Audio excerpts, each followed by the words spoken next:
Halo Lur, selamat datang di channel Basrak Indonesia. Kali ini kami akan mengunjungi sebuah pameran yang menampilkan salah satu van listrik pertama di Indonesia.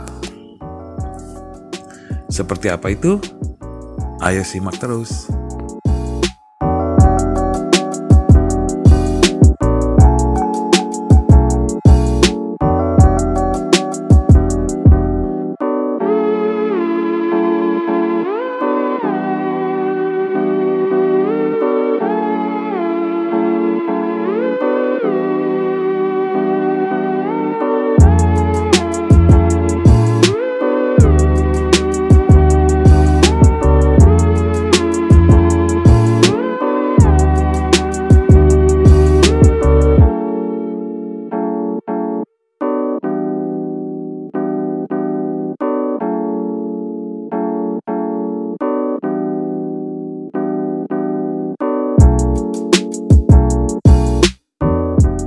Isu pemanasan global dan emisi gas buang membuat beberapa pabrikan di dunia menciptakan mobil-mobil yang mengeluarkan emisi nol, seperti yang dilakukan oleh DFSK, pabrikan mobil asal Tiongkok yang menciptakan Gelora Electric, seperti yang dipamerkan dalam sebuah pameran di Jakarta beberapa waktu lalu.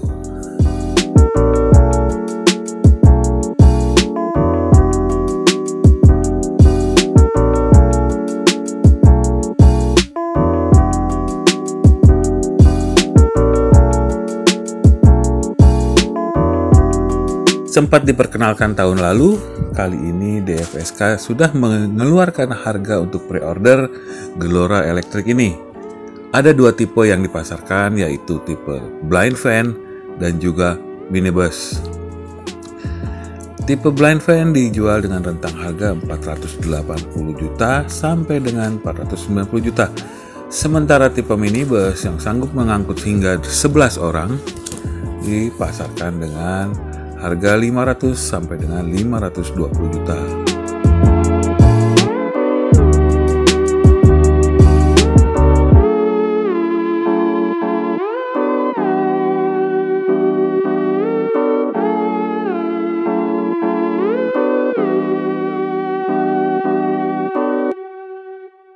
Saat ini saya berada di dalam mobil Gelora Electric. Ya. Saya bersama Pak Grandi, Service Technical Supervisor dari DFSK, untuk mencoba mobil ini. Jadi ini seperti apa Pak pengoperasiannya? Mungkin agak berbeda dibanding mobil mesin bensin. Ya, sebetulnya ini sangat mudah sekali Pak. Jadi kita pertama-tama kita mesti masukkan kunci kontak. Ya. Kemudian kita injak pedal rem. Oh ya. Ya. Kemudian kita putar kunci kontak itu. Nah, setelah men-start, kita start. Nah, sudah. Oh, langsung kelihatan ready. Jadi begitu dia terkonfirmasi ready, ya. Artinya sistem driving system modul yang ada di mobil elektrik ini sudah siap untuk menerima signal dari pedal gas. Ini ada indikator 100, ini apa tuh Pak?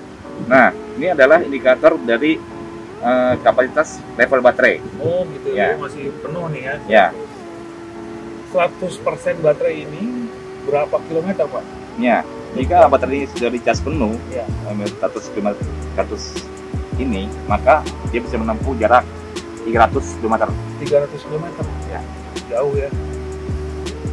Itu berapa lama pengecasannya? Pengecasannya kalau untuk kita ada dua macam mode pengecasan. Ya. Yang pertama normal, itu 8 jam. Kita bisa lakukan dengan menggunakan adaptor di rumah. Dan yang ada 2,5 jam, itu bisa kita lakukan melalui charging station. Oh gitu. Ya. Sudah ada berapa charging station sejauh ini? Charging station saat ini sih memang kita yang di DFSK belum ada, tapi ada beberapa tempat di yang dibuat oleh PLN. Oke, berarti konektornya sama semua ya. Jadi nggak ada masalah untuk charging station, nggak ada beberapa yang sudah tersedia dengan konektor yang sama. Satu kali charging bisa sampai 300 km jauhnya, lumayan sih untuk penggunaan Bandung ya. Ya bisa ke Bandung ya, Pak? Iya. Dari Jakarta ke Bandung ya, sekali pengisian aja. Dari Bandung isi lagi itu pulang. Oke, kita coba gimana impresinya mengendarai DFSK Gelora ini. Ini ada pilihan R, N, D, dan E. Ya. D tentunya drive, dan itu apa Pak? Itu mode ekonomik. Ekonomik ya. Ya, jadi kalau kita menggunakan mode E ini, seperti misalnya kita keluar kota, perjalanan yang amat jauh, ketika diposisikan di mode E, maka modul daripada driving ini akan menggunakan baterai seefisien mungkin. Tarikannya berbeda? Ya, pasti akan berbeda. Berapa persen kira-kira Pak? Ya, sekitar 25%. 25% ya. Dia mengutamakan efisiensi Ya. ketimbang performa ya. Ya. Oke, kita jalan dengan mode D dulu ya. Seperti Matic biasa, kita cukup melepas pedal gas dan menginjak.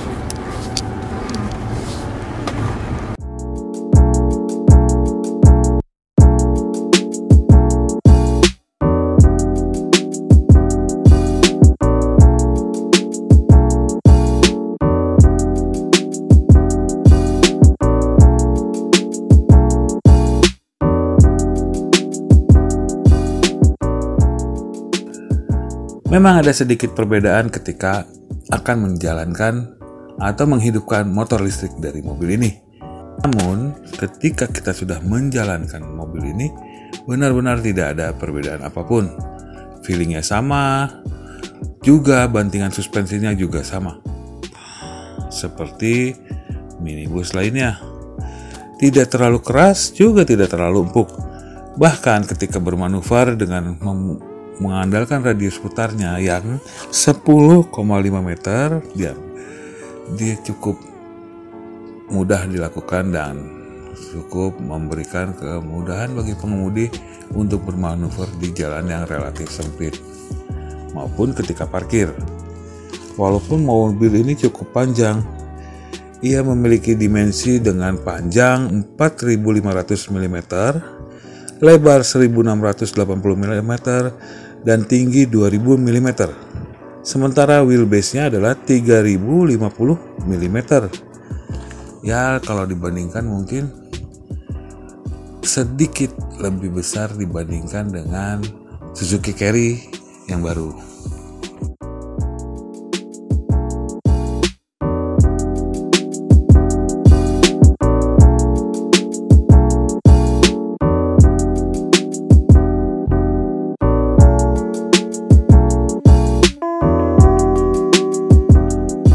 Tentunya banyak yang penasaran untuk mengetahui di mana letaknya motor listrik pada mobil ini.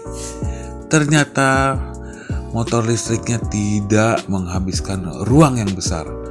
Cukup ditempatkan di depan gardan belakang dan langsung dihubungkan dengan diferensial alias gardan yang ada di belakang sebagai penggeraknya. Cukup simpel dan tidak memiliki ruang yang besar. Begitupun juga dengan baterainya. Penempatannya persis seperti tangki mobil van pada umumnya, yaitu di kolong dengan kapasitas yang cukup besar. Satu kali pengisian yang bisa dilakukan dalam 8 jam atau 2,5 jam dengan rapid charging bisa menempuh jarak hingga 300 km lebih. Tampaknya ini boleh jadi sebuah pilihan bagi usaha-usaha yang membutuhkan kendaraan yang berlalu lalang di sebuah distrik atau di wilayah perkotaan yang tidak terlalu jauh.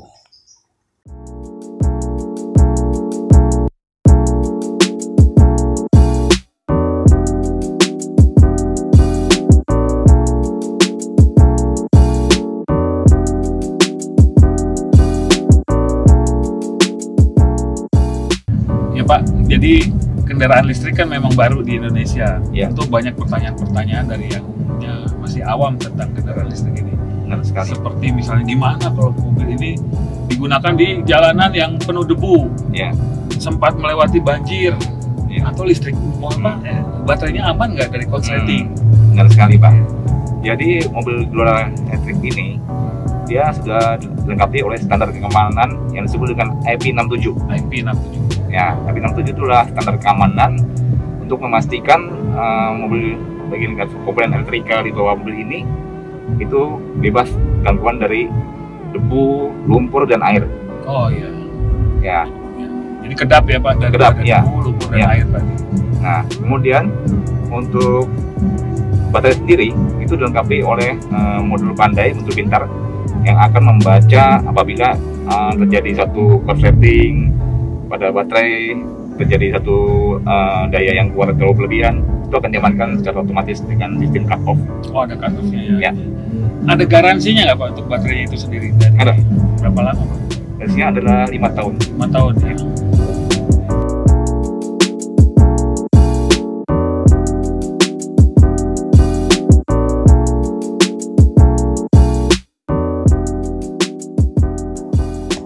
Itulah liputan kami tentang Gelora Elektrik dari DFSK yang dipasarkan oleh PT Sokonindo Automobil. Terima kasih sudah menonton video ini. Klik like jika Anda menyukainya, berikan komen di bawah, subscribe bagi yang belum, dan sambangi juga website kami di www.busdestruck.id yang menyajikan beberapa informasi tentang kendaraan komersial seperti truk, bus, pickup, minivan, maupun juga dari perkembangan industri otomotif di bidang kendaraan niaga. Terima kasih, sampai jumpa di video berikutnya.